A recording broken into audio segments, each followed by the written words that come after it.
warahmatullahi wabarakatuh. Ketemu lagi sama aku Cindy Novita Anggrani. Terima kasih sudah klik video ini. Oke, untuk hari Minggu ini aku akan membahas tentang urban legend lagi, guys. Pastinya kalian sudah bosan kan sama cerita-cerita horor, seram pastinya kan. Makanya itu, untuk hari Minggu ini aku akan membahas tentang urban legend yang sangat apa ya menurutku ya, epic gitu loh. Siapa lagi kalau bukan Wirjo sang jagal begal Banyuwangi, guys. Untuk masyarakat Banyuwangi yang sudah lahir pada tahun 80-an pasti sudah tahu atau mengenal nama Wirjo ini. Karena orang Banyuwangi pasti merinding atau ketakutan ketika mendengar nama Wirjo ini, guys. Kenapa warga Banyuwangi sangat takut terhadap Wirjo ini? Karena Wirjo telah melakukan pembantaian di Banjarsari, guys. Pembantaian ini terjadi pada tanggal 15 April 1987, guys. Dan Wirjo ini telah melakukan atau menewaskan sekitar 20 orang dan melukai 12 orang, guys. Jika kalian penasaran sama ceritanya, sama seperti aku ya, yang penasaran banget dengan cerita ini, langsung aja ya, nggak usah lama-lama, kita langsung masuk ke ceritanya.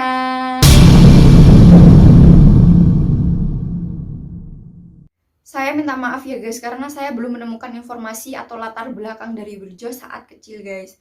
Jadi saya minta maaf lagi ya, sekali lagi, karena saya sudah mencarinya di YouTube, di Google, maupun dimanapun. Saya sudah browsing kemanapun, tapi saya tidak menemukan informasi sama sekali. Makanya itu, saya langsung meneruskan ceritanya saat Wirjo sudah dewasa aja ya. Maaf ya, sekali lagi saya minta maaf ya guys. Oke, langsung aja kita masuk ke ceritanya Wirjo saat dewasa. Tapi saat tumbuh dewasa, Wirjo ini dikenal sebagai pribadi yang temperamental dan sangat angkuh, guys. Tetangga yang hidup berdampingan dengan Wirjo ini juga merasa takut gitu loh. Karena Wirjo ini juga sering terlihat marah-marah gak jelas dan kayak orang kesetanan gitu loh, guys. Ia juga sering kepergok warga karena sedang mabuk-mabukan, atau beberapa kali warga sering melihat Wirjo ini terikat hutang karena berjudi, guys. Tetapi tidak ada satupun orang yang berani menegur perilaku Wirjo yang sangat menyimpang ini, guys. Karena sekalinya Wirjo ditegur, Wirjo ini pasti akan pulang ke rumahnya untuk mengambil celurit dan menghampiri orang yang berani menegurnya tadi itu, guys. Wah, Wirjo ini termasuk orang yang sangat temperamental sekali ya, guys. Wirjo sendiri adalah sosok yang hidup berkecukupan, guys. Karena setelah ditinggal kedua orang tuanya, Wirjo ini mendapatkan harta yang sangat melimpah, guys. Namun kabarnya sih uang peninggalan dari keluarganya ini dihabiskan untuk hobi haramnya, yaitu berjudi, guys. Wirjo ini adalah anak kelima dari 9 bersaudara, guys. Wirjo ini dikabarkan memiliki 2 istri, guys. Dan secara ekonomi, Wirjo ini paling terpuruk dibandingkan saudara-saudaranya, guys. Wirjo ini juga kerap mengeluhkan masalah warisan terhadap ibunya. Sebenarnya ya, Wirjo ini sudah memiliki banyak harta. Namun karena Wirjo ini hobinya suka mabuk dan berjudi, itulah yang mengakibatkan ekonominya menjadi hancur. Sikapnya yang temperamental, Wirjo ini juga kerap mengancam ibu atau istrinya dengan celurit, guys. Wah, parah banget Wirjo ini, guys. Suatu malam, Wirjo ini mendatangi ibunya dengan membawa keris di tangannya. Ia mengeluh terhadap ibunya, kenapa sekeluarga ia yang paling jelek dan paling miskin. Tapi sang ibu ini menanggapinya dengan baik gitu loh, guys. Dan hal itulah mungkin yang membuat Wirjo ini menjadi marah, dan ia berusaha mau menusuk ibunya, tetapi untungnya tidak kena gitu loh, guys. Atau gak berhasil sama sekali gitu loh. Lalu keesokan harinya, Wirjo itu seperti biasa mengasah celurit dan parangnya di belakang rumah. Kayak gak kejadian apa-apa gitu ya, guys. Padahal malamnya dia mau membunuh ibunya loh. Memang anak psikopat ini ya. Namun kisah Wirjo ini tidak berhenti sampai sini, guys. Suatu hari amarahnya itu memuncak dan mendorong dia untuk membunuh anak kecil yang berusia 4 tahun yang sedang bermain di halaman rumahnya, guys. Wah, parah kali Wirjo ini ya.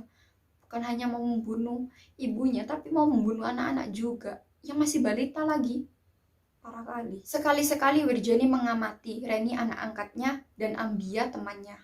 Dua anak ini sangat riang gitu loh bermain gundukan pasir di depan rumah. Tiba-tiba Wirjo ini langsung berlari ke dua anak balita itu sambil membawa celurit, guys. Dan langsung mengayunkan celurit itu ke leher anak angkatnya Reni. Tapi untungnya meleset, guys. Dan kemudian Reni itu langsung lari. Tapi Wirjo ini mengalihkan pandangannya terhadap Arbaiyah. Anak ini tidak sempat lari gitu loh, guys. Dan lehernya disabet menggunakan celurit hingga hampir putus, guys. Ih, kasihan kali loh, padahal ini masih balita gitu loh. Belum merasa puas, Wirjo ini langsung menuju ke rumah Maskur, tetangga sebelah rumahnya. Tanpa permisi, ia masuk lewat belakang menuju dapur. Seketika itulah Wirjo menemukan istri Maskur yang sedang menanak nasi. Kemudian Wirjo menebas leher ibu itu menggunakan celuritnya, guys. Parah kali ya, tanpa permisi lagi. Sang suami yang ada di ruang tengah mendengar suara jeritan istrinya yang ada di dapur guys. Dan kemudian Mas Kur itu langsung menuju ke dapur untuk menolong istrinya guys. Tapi karena usia Mas Kur yang sudah 80 tahun, usahanya itu sia-sia guys. Dan leher Mas Kur juga ikut terpenggal oleh celurit Wirjo. Kasian ya. Memang psikopat Wirjo ini menurutku. Parah banget gitu loh. Sementara itu, Reni lari ke sawah untuk menemui ibunya. Dan Reni bercerita kepada ibunya atas kejadian yang dilakukan oleh ayahnya itu guys. Tapi orang yang berada di sawah cuman menganggap cerita Reni itu cuman candaan gitu loh. Dan seketika itu tiba-tiba Wirjo datang dengan membawa celurit di tangannya. Lalu Wirjo mengejar orang itu satu persatu yang sedang bekerja di sawah. Tanpa memandang bulu, Wirjo itu langsung menebas leher korbannya hingga hampir terputus guys. Kasiannya orang-orang itu padahal gak punya salah apa-apa loh. Memang Wirjonya aja kayak apa ya, kesetanan gitu loh. Mereka yang tidak melarikan diri menjadi sasaran amukan Wirjo ini guys. Tetapi banyak juga sasaran yang lolos dari amukan Wirjo ini guys. Mereka semua lari ke jalan raya untuk minta pertolongan. Warga kemudian berbondong-bondong mendatangi tempat kejadian itu untuk mencari Wirjo guys. Namun hasilnya yang mereka temukan itu bukan Wirjo di sana guys. Namun banyak sekali korban yang berjatuhan karena akibat ulah dari Wirjo ini guys. Pokoknya intinya itu di sawah itu banyak sekali jenazah korban yang berjatuhan. Wirjo juga terus berjalan menyusuri sawah hingga ke arah barat guys. Banyak siswa-siswi juga yang berangkat sekolah yang menjadi korban saat melewati sawah guys. Sementara itu usaha pencarian Wirjo ini terus dilakukan. Hasilnya jumlah korban itu semakin bertambah. Dan para penduduk itu sibuk mengurusi jenazah korban yang tergeletak di sawah itu guys. Ketika mendengar ada kegaduhan, Dajami ini keluar dari rumahnya. Di halaman rumahnya, anggota Kamri ini berpapasan dengan Wirjo. Sadar ada sesuatu yang tidak beres, karena melihat tangan Wirjo itu berlumuran dengan darah, Dajami ini langsung melangkah mundur dan mengambil jarak guys. Kemudian itu Wirjo langsung mengayunkan celuritnya terhadap Dajami. Dan akhirnya mereka bertarung hebat guys. Dengan cepat Dajami yang pintar silat ini langsung menepis. Hasilnya dua jarinya itu terputus karena terpapas oleh tajamnya celuritnya Wirjo ini guys. Dan Dajami memilih menggunakan langkah 1000 yang artinya yaitu melarikan diri dari Wirjo ini guys.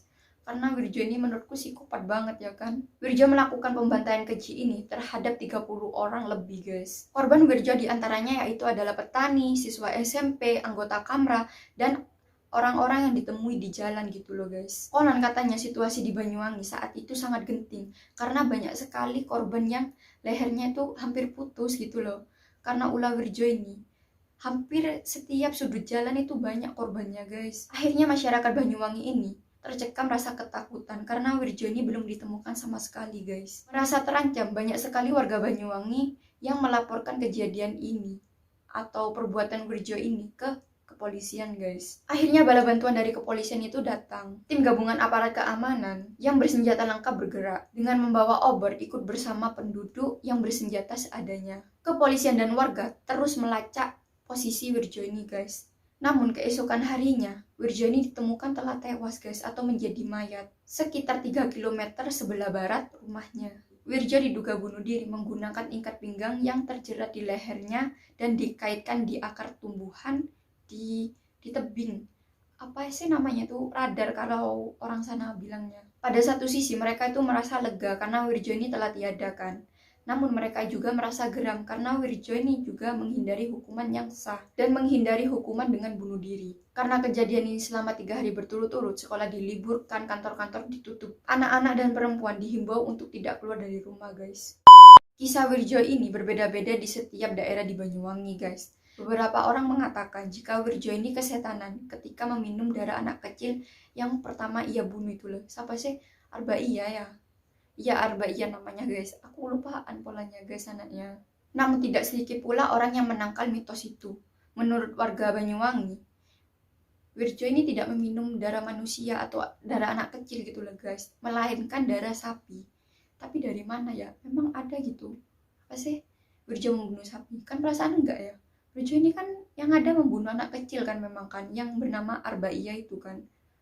Kalau aku sih menurutku ya, yang pertama itu yang benar menurutku kesetanan karena meminum darah Arbaiyah itu guys, menurutku lah ya. Atau memang ia kesal terhadap ibunya karena ia merasa dirinya yang paling jelek dan miskin itu. Mitos tentang Wirjo lainnya yaitu adalah bahwa Wirjo ini mulai kecil sudah memperdalami sihir gitu loh. Makanya ia tidak bisa mati karena kebal gitu loh. Tapi aneh juga ya menurutku. Ya masa Wirjo mulai kecil memperdalami ilmu hitam ya, tapi bisa juga gitu loh. Kan ini hidupnya di Banyuwangi guys. Kan di sana banyak sekali memang tentang hal-hal yang berbau mistis kan. Kayak ya kayak gitu dah. Sampai kini kisah pembunuhan berantai ini masih menghantui masyarakat Banyuwangi, dan banyak juga yang kayak pergi ke makamnya Wirjo gitu loh guys, tapi bukan untuk cuma melihat-melihat saja, tapi ada yang juga ya seperti itu dah, kayak pesugihan apa gitu dah, pokoknya intinya seperti itu guys. Pokoknya hal-hal yang berbau mistis, berbau gini.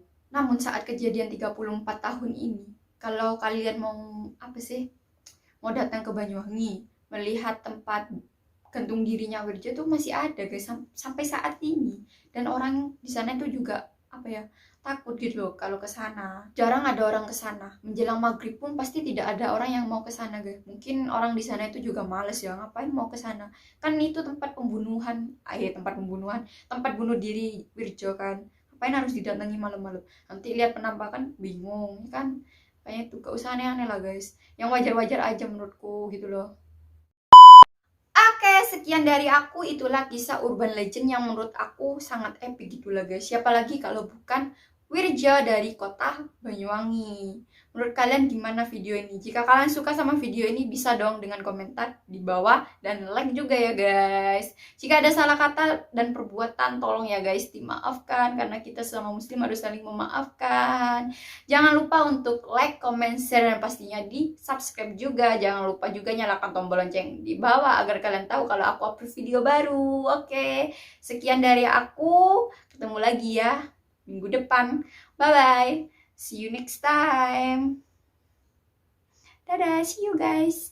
Bye bye.